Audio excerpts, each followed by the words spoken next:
미디어숲에서 출간한 나라면 나와 결혼할까? 라는 작품을 가지고 나왔습니다. 연속으로 베스트셀러 대상을 받은 후이 작가의 이 작품에선 자신을 가볍게 생각해보는 넌센스 같기도 하지만 그 의미의 뜻을 되짚어보면 자신을 얼만큼 알고 있는가? 안다면 자신을 안 만큼 더 사랑하자 라는 깊은 의도가 들어있습니다. 왜 가끔 이런 마음이 들 때가 있죠? 나도 내 마음을 잘 모르겠어 라는 것을 떠올려 보면 그만큼 자신에 대해 아는 것이 별로 없다는 그런 것들 말이죠. 오늘만큼은 작가의 세상 속에서 들려주는 소소한 이야기가 나에게 따뜻한 온기와 위로로 가득 채워졌으면 합니다. 또한 괜찮다고 말하지 않아도 괜찮아지는 응원의 메시지에 용기를 얻어가시길 바라겠습니다.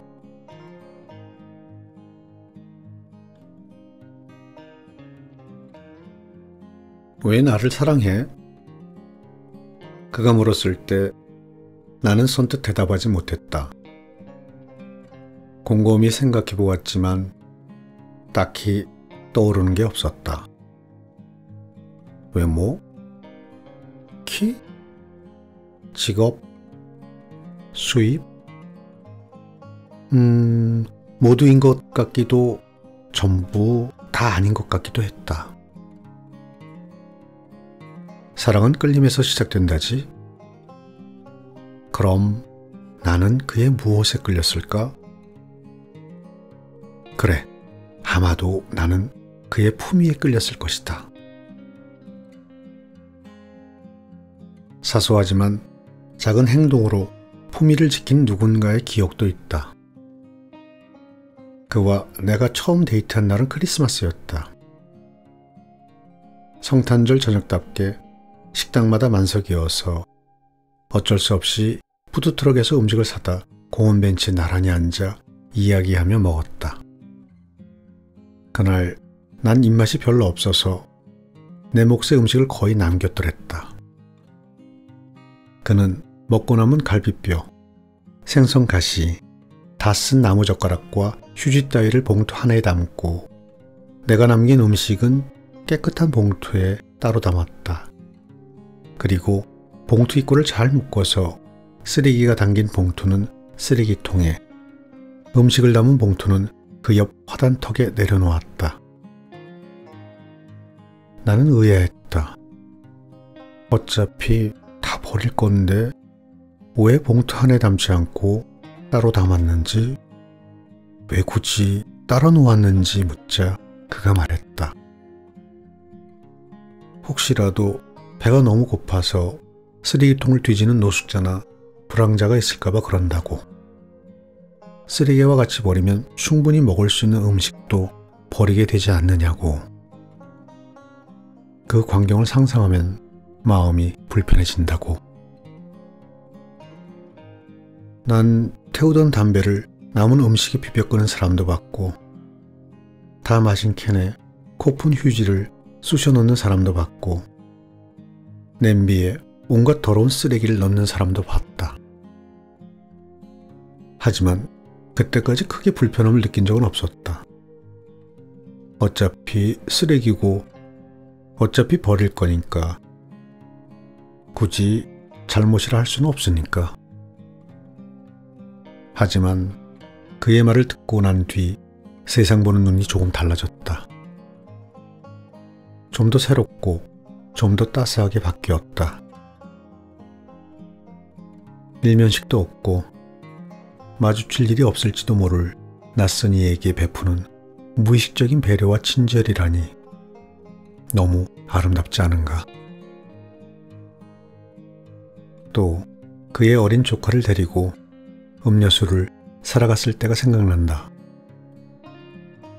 아이가 무턱대고 음료 냉장고 문부터 열려 하자 그는 얼른 아이의 손을 잡으며 부드럽게 말했다. 무얼 먼저 살지 고른 뒤에 문을 열면 안 될까? 아이는 순순히 고개를 끄덕였다. 둘이 얼굴을 나란히 맞대고 투명한 음료 냉장고 안을 들여다보며 이것저것 고르는 모습이 무척이나 귀여웠다.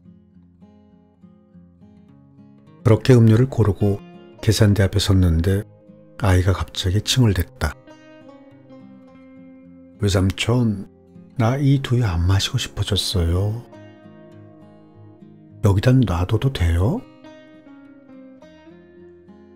그는 아이에게서 두유를 받아들며 작은 소리로 말했다.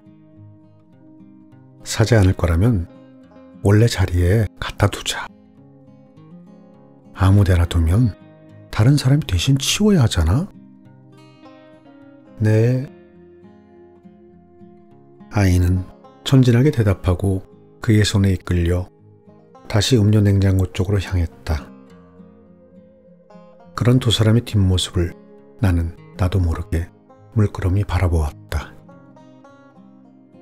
그날 그는 수수한 검은 티셔츠에 청바지 차림이었지만 내 눈에는 중세시대 귀족만큼이나 우아해 보였다. 공부를 많이 해도 지식이 풍부해도 심지어 가정교육을 잘 받았어도 반드시 품이 있는 사람이 되는 것은 아니다.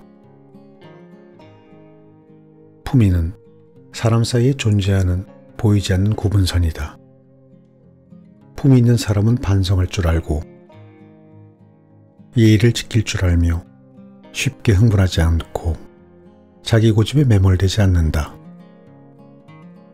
언제 어디서든 적절하게 행동하고 늘 여유있고 넉넉하며 마음은 선의와 타인에 대한 존중으로 가득하다. 나에게 자신을 왜 사랑하느냐고 그가 물었다. 그의 모든 것을 사랑하는 것 같기도 하고 단 한 가지를 사랑하는 것 같기도 하다. 나는 나와 싸울 때마저 자신의 잘못을 먼저 생각하는 그를 사랑한다.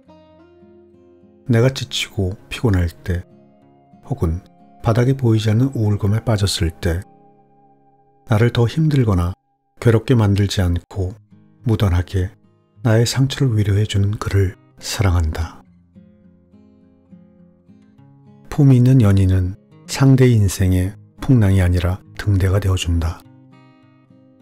나는 내게 등대가 되어준 그를 그리고 그런 당신과 함께하는 나를 사랑한다. 그래서 결혼은 꼭 품이 있는 사람과 해야 한다. 사랑은 포기해도 품위는 포기하지 말아야 한다. 그는 품이 있는 사람이다. 그리고 이것이 바로 내가 그를 사랑하는 이유다.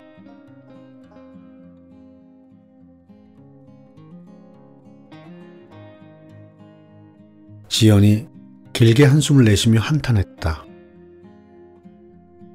이제 곧 30 중반인데 난 왜 아직도 결혼을 못했을까? 여태껏 그녀를 비혼주의자라고 알고 있었던 터라 나는 조금 놀라 진심이냐고 물었다. 그러자 지연은 자기는 어릴 적 꿈이 무려 현모양처였다며 현란한 손짓으로 자신의 머리끝부터 발끝까지 가르쳤다. 날 좀 봐. 잘 보라고. 얼굴이면 얼굴, 몸매면 몸매. 빠지는 구석이 없는데 어째서 목숨 걸고 쫓아다니는 남자 한 명 없이 지금까지 싱글이냐고. 아, 신이 날 싫어하나? 나는 그만 웃고 말았다. 매력적인 외모는 몸을 동하게 하지만 평생 함께하겠다는 결심을 하려면 마음이 동해야 한다. 그리고 몸이 동하는 것과 마음이 동하는 것은 전혀 다른 일이다. 그럼 마음이 동하게 하려면 어떻게 해야 하는데? 지연의 질문에 나는 이렇게 되물었다. 눈을 감고 한번 진지하게 생각해봐. 내가 남자라면 너랑 결혼할래? 지연은 눈을 감고 상상해 보았다. 입술을 질근 깨물고 미간을 찌푸린 모습이 꽤나 진지하게 생각 중인 모양이었다. 하지만 다시 눈을 떴을 때 지연은 잔뜩 풀죽은 얼굴이었다. 왜 그래? 망했어. 아무리 생각해도, 아무리 내 편을 들어봐도 긍정적인 답이 안 나와. 어째서? 내가 정말 열심히 생각해 봤거든. 내가 남자라면 나 같은 여자는 어떨까 하고, 아무리 열심히 생각해 봐도 성질 더럽고 말버릇 험하고 밤새워 놀기 좋아하는 여자랑 과연 결혼하고 싶을까? 돈 모으는 재주도 없고 살림도 못하고 소파 위에 옷을 산처럼 쌓아두고 3개월마다 한 번 치울까 말까 하는 여자랑 아니야. 절대 결혼하고 싶지 않아. 맞아, 않을 거야. 나는 웃음을 터뜨리며 그녀의 어깨를 토닥였다. 거봐, 내가 왜 아직도 결혼을 못했는지 알겠지? 지연은 억울하다는 듯 미간을 찌푸리며 말했다. 하지만 난 이렇게 사는 게 편한걸. 한 번 사는 인생인데 하고 싶은 말은 하고 내가 번 돈은 내 마음대로 당당하게 쓰고 놀고 싶을 때 내가 놀고 싶은 사람이랑 놀아야지. 아니, 옷도 소파에 늘어놔야 찾기 좋단 말이야. 지금 생활이 좋은데 어떡해? 내 생활 방식을 반성하자는 게 아니야. 만약 독신으로 산다면 그 역시 멋진 삶이니까. 아무도 너한테 이래라 저래라 할 수는 없어. 하지만 한 사람과 평생을 같이 하기로 했다면 어느 정도는 서로 양보해야 해. 지연은 머리칼을 쥐어뜯으며 절규했다. 그럼 대체 난 어떻게 해야 품절료가 될 수 있다는 거야? 상대의 조건을 따지기 전에 먼저 너 자신의 조건을 제대로 이해하는 게 제일 중요해. 나는 친절하게 웃으며 그렇지 못한 돌직구를 날렸다. 결혼을 둘러싸고 두 사람이 벌이는 탐색 과정은 흡사, 구인, 구직 과정과 비슷하다. 면접 때 고영주는 수많은 질문을 하지만 결국 면접자를 통해 알고자 하는 것은 딱 3가지이다. 당신은 내게서 무엇을 얻기 원하는가? 나는 당신에게 무엇을 줄 수 있는가? 당신은 내게 무엇을 줄 수 있는가? 만약 상대가 기대에 부응하는 대답을 한다면 채용이 결정된다. 결혼도 마찬가지다. 만난 지 3개월 만에 번갯불에 콩볶아 먹듯 하든 아니면 오랜 연애 끝에 간신히 문턱을 넘었든 결혼을 앞둔 쌍방은 매우 힘든 상호 검증 과정을 거친다. 따라서 결혼이라는 중차대한 일을 결정하는 데 있어서 단순히 감정이 끌린다는 이유는 부족해도 한참 부족하다. 내가 상대에 대해 확신하는 것도 물론 중요하지만 그에 못지않게 나 역시 결혼하기 좋은 사람이라는 사실을 상대에게 증명하고 확신과 안정감을 줄 수 있어야 한다.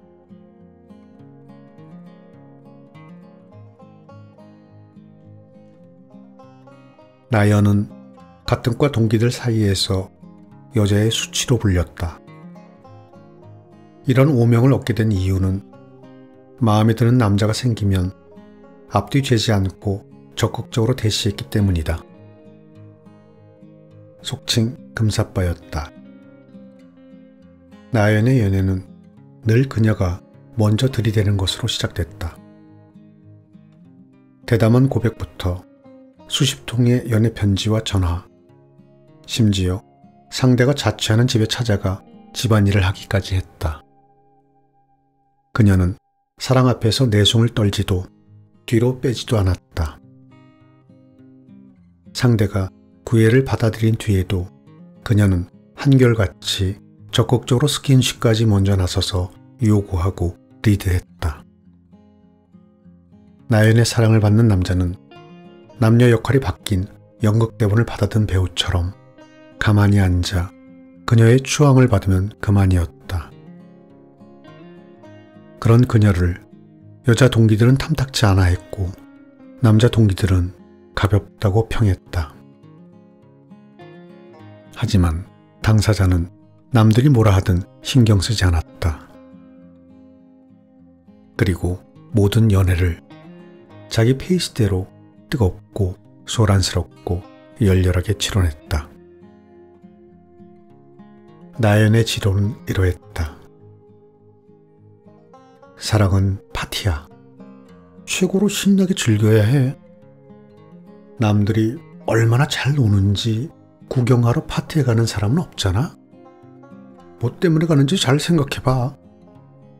남들 기분이나 맞춰주러 가는 건 아니잖아. 내가 즐거워야지. 그게 아니라면 파티에 왜 가겠어?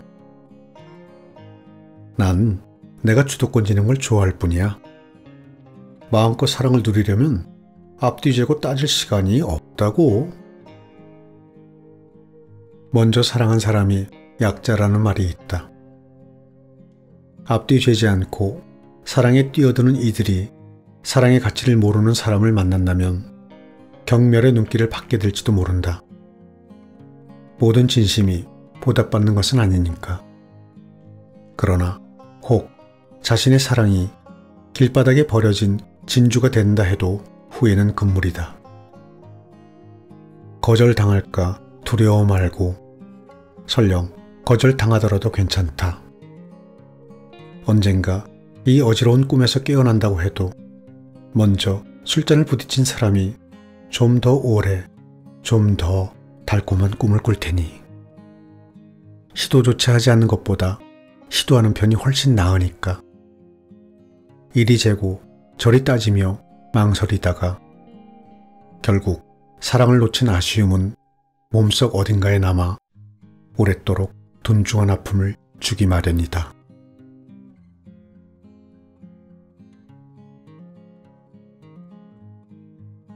마카오의 도박꾼들 사이에 금원처럼 떠도는 말이 있다. 매일 똑같은 판돈을 들고 가되 다 잃으면 지체 없이 털고 나올 것. 이것을 승복이라고 한다. 쉽게 말해 패배를 인정하는 것이다. 이 금원을 철저히 지키는 도박꾼이 있었다. 1,000만 원을 가지고 째밭을 터뜨려 몇십억 대의 자산가가 된 후 카지노의 VIP로 대접받는 전설적 인물이었다. 그는 항상 딱 1,000만 원만 가지고 도박판에 앉았고 그 돈을 다 잃으면 미련 없이 일어났다. 가족들은 매일같이 카지노를 들락거리는 그에게 별다른 불만이 없었다. 어차피 도박으로 돈을 번 데다 현재 자산 규모에서 그쯤이야 푼돈에 불과했기 때문이다.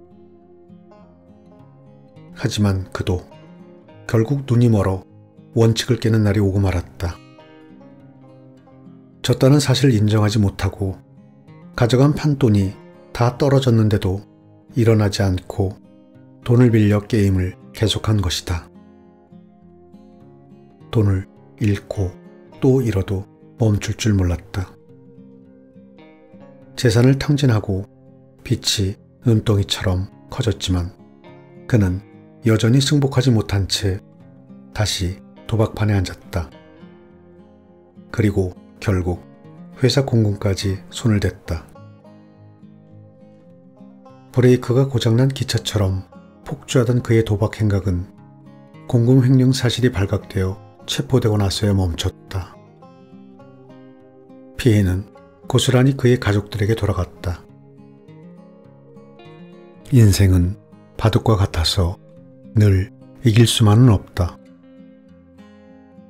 누구든 패배를 인정하고 승복해야 할 때가 온다. 그리고 승복해야 할 때 승복하지 못한 결과는 대개 하나같이 비참하다. 물러서야 할 때 물러서지 않는다면 결국 스스로 목을 조르는 자충수를 두게 마련이다. 승복하되 굴복하지 말고 강해지되 강한 척 하지는 마라. 그리고 기억할 점은 이 세상은 나를 도울 만한 힘이 충분하다는 것이다.